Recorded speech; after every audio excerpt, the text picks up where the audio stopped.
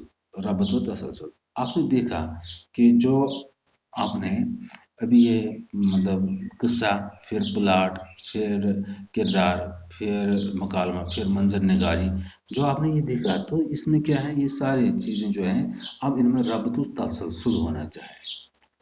یعنی کہ قصہ تو ہم نے بیان کیا، تو یہ تو ایک آرڈر میں ہونا چاہیے، ایک ترتیب میں ہونا چاہیے، ایسا نہیں ہو کہ ترتیب میں بگاڑ ہو، یعنی کہ اس میں وہ مطلب جملڑ خصوصیت نہ ہو۔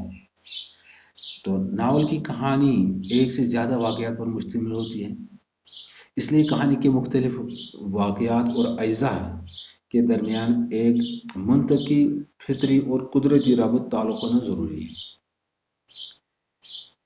اور کوئی بھی قاری جو ہو، پڑھنے والا ہو، وہ مطلب اس کا یہ انداز پھر نہیں ہونا چاہیے کہ یہ والی بات پہلے حصے میں ہونی چاہیے تھی، یا پہلی والی بات فلانی حصے پر ہونی چاہیے تھی، یا اس میں کچھ آگے پیچھے قصوں میں جو یہ ترتیب ہوا ہے ایسا مطلب سمجھ میں آئے، ایسا نہیں ہونا چاہیے، بلکہ ایک تسلسل ہونا چاہیے۔ ایسا لگنا چاہے کہ ہاں یہ واقعہ پہلے مطلب جو پڑھنے والا ہے، پڑھنے والے کو اس کی ترتیب سے کوئی مطلب اختلاف نہیں ہونا چاہیے۔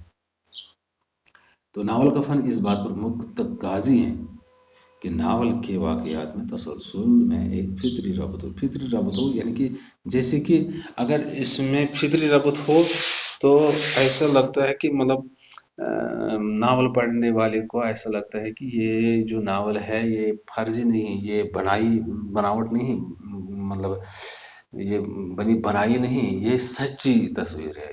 حالانکہ ناول تو زندگی کی تصویر ہی ہوتی ہے، جو کچھ سماج میں ہوا کرتا ہے وہ ناول میں پیش کیا جاتا ہے۔ تو یہ تھا ناول، آج کا یہ ٹاپک ختم ہوا۔ انشاءاللہ اگلا ٹاپک بھی کوئی اچھا سا ٹاپک ہوگا اور آپ کے نصاب کے مطابق ہوگا، تو تب تک کے لیے خدا حافظ، شکریہ، السلام علیکم۔